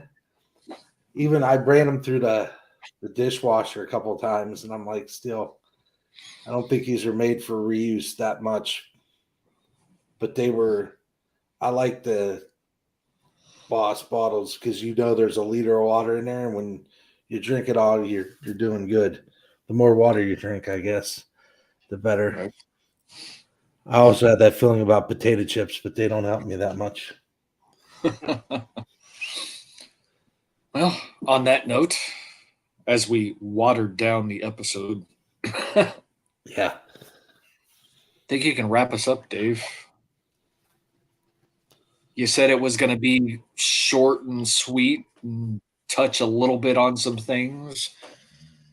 I think we talked more hockey than what we did basketball for the most part, but not our favorite sport per se. The only No. reason why you see it on Chasing the Hits is because we're trying to cover all sports. Yeah. So, And we know a chunk of the players. true. Be nice I'm- if we can get old stuff to break. Yeah. It would be, but I don't have Nat Turner money. no. None of us do. Unless we start hashtag investing in kidneys. Allegedly. Allegedly. I haven't forgotten, even though we don't talk about it as often as what we did for a time. True. I'll talk I about do want my kidneys. No, those are going to be heavily reduced. Those are going to be in the discount pile.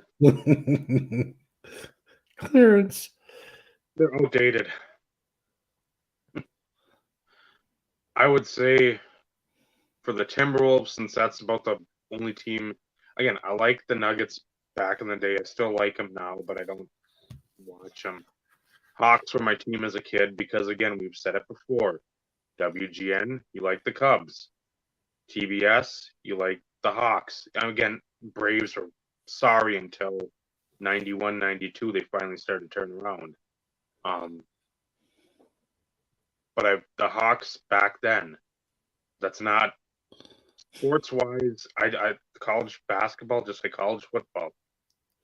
But put 2 teams on that I don't need to sit there. I don't need to have Dick Vitale screaming about Duke and North Carolina. I loved UNC as a teenager. Stackhouse, Rashidi Sheedy Bang Bang, Serge Zwicker, Eddie Cota, Dante Calabria, all those guys. Calabria. There's a blast of the past. I loved that era of UNC. That if they were on, I didn't give a shit what was going on. I'm watching. It's not like that anymore. I'll watch Tulane against East Carolina. I'll watch Bethune-Cookman against fucking Murray State. Norfolk State against North Carolina A&T. I don't care because it's fun to watch until the game gets out of hand. If it gets out of hand, I'll find something else to watch. I'm hoping the Timberwolves do well. People say, well, you mortgage a lot. It's sort of like what Brad had explained for the Dolphins getting Tyreek Hill. Do you want to sit there and, again, Dolphins, flounder and be mediocre? Or do you want to try to use some of those assets you've built up and make hashtag card show talk a play at an elite receiver to help your quarterback? See what you got with him. So, Gobert, I want to see how him and Towns on the floor together, how they do. What's that going to leave for Ant? I expect a huge year out of him.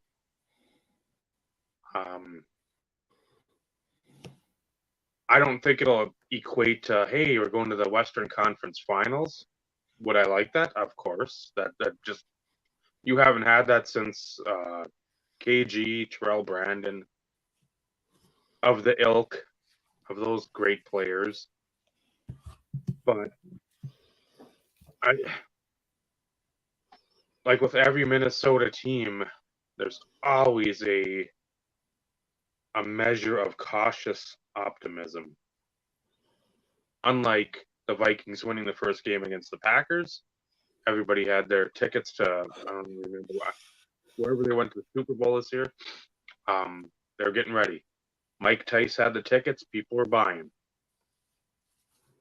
It doesn't make sense. I want to see Arizona, I think, by the way, Dave. Okay. So that'll be the only way Kyler Murray gets to see the game. I want them to do well. I want Utah in the future, Thunder to do well in the future. I want to see them grow. Because, again, they're small market teams. Thunder have done it well with picking up all the picks, but they never sign anyone. They just keep on recycling their roster like constantly, and that's an irritant. At least Utah looks like they want to build something. Again, knowing that their team couldn't maintain in the West. If you're going to get to the playoffs every year and lose in the first round, that's Dallas. Well, but they've got Lucas, so I mean he's a big hobby hero, so everybody likes him. I like him, but Steven's got to cough up some cash. Yeah, but no, they're so far. They're against whatever the cap or whatever the luxury tax. They've got some bad contracts too. They're still paying, but that's on them. They sort of cater to these players and know, well, who do you want me to sign? Who do you want me to sign? Well, I don't care if you guys are friends and playing playground ball. That's a lot different than playing in an actual structured league. Doing alley-oops and goofy passes off the backboard. It's fine and dandy for the highlight reels, but you ain't at the Rockets. You're playing in the Boston Garden, or you're playing in MSG or wherever. So, hoping the Timberwolves do well. I like Memphis. Again, I'm a jaw guy. I'd like to see New Orleans do well. Because, again, Zion gets a lot of criticism. I want to see him do well just to shut the critics up. And it sounded like he was doing well, and I think he got a sprained ankle last week. So, good for him. Off to a rockin' start again. So, most of my attention goes to the West. Detroit, I'll be watching them. Chicago, Orlando. Chicago because of Vucevic is there now, and he might be on the move because he's not really fitting in with what they're doing. Orlando because I just like the youth movement there. Knicks don't give a shit about. I hope they sorry, Dazzler. I hope they win like 10 games. Hornets, they need to contract them. Boston, they got to worry about their coach fiddling and diddling. Washington, the Bullets, I don't really care what they do. Who else? Philly, unless Iverson's playing like Vinny said, it doesn't matter. New York Nets or Brooklyn Nets or New Jersey Nets or whatever they are, I don't care. Listen to Kyrie Irving, anything he says or is printed that he says is it's a waste of time. Ben Simmons, that I hope that just blows up. It sucks for Steve Nash, but the GM or whoever the owners should take the onus, but they won't. There's always a fall guy. Cleveland will be a team to watch with Donovan Mitchell. That's a big get for them. So if I were to pick a final that I'd like to see, Minnesota, Cleveland. If I'm picking a final that I think I'll see, I'd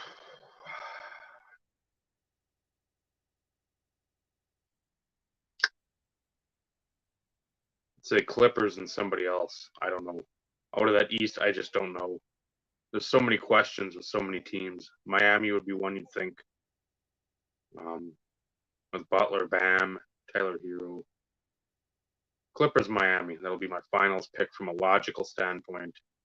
Minnesota, Cleveland from a love to see it from a fan standpoint, especially if they keep Kevin Love around because that'd be great. Love against his old team. And Toronto,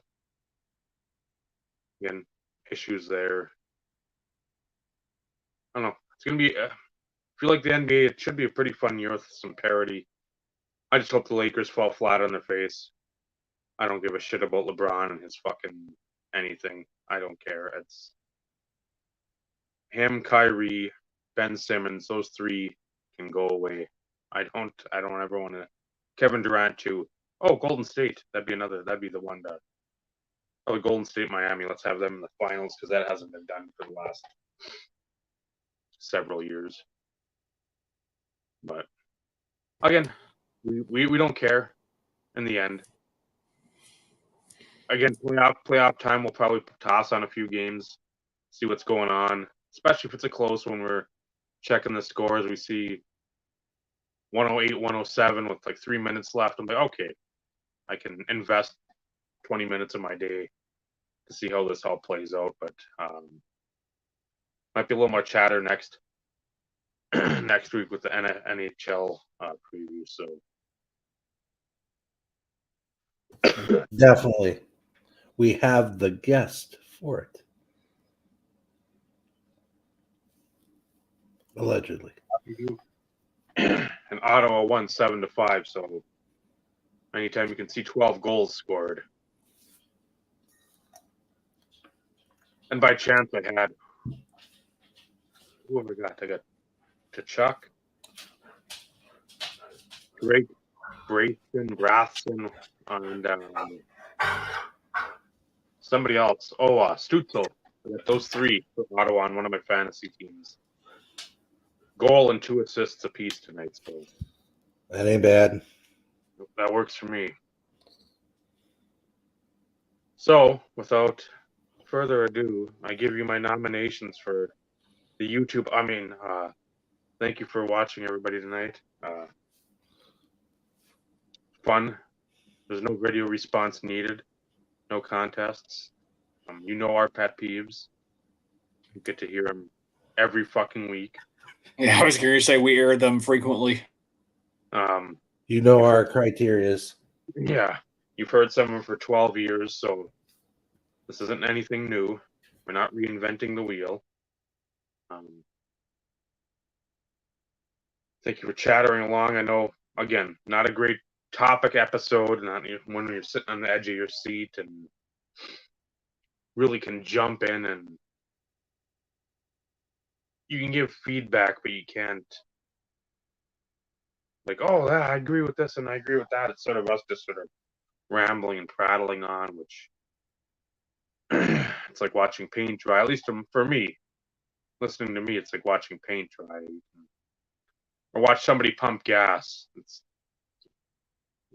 just nothing going on there. Wow, what a treat. What a fucking treat. But yeah, join us next week. Fun times abound. Hope you like our setup for next week.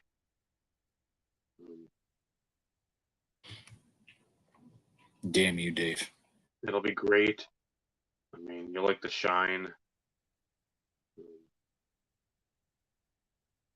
Really bring the the Facebook community together. No. It's going to be fun. It'll be a blast. So, give us money, PayPal, check, bags of cash, Brinks trucks. No more crypto. No crypto. Crypto has officially been expunged from our donation list. They are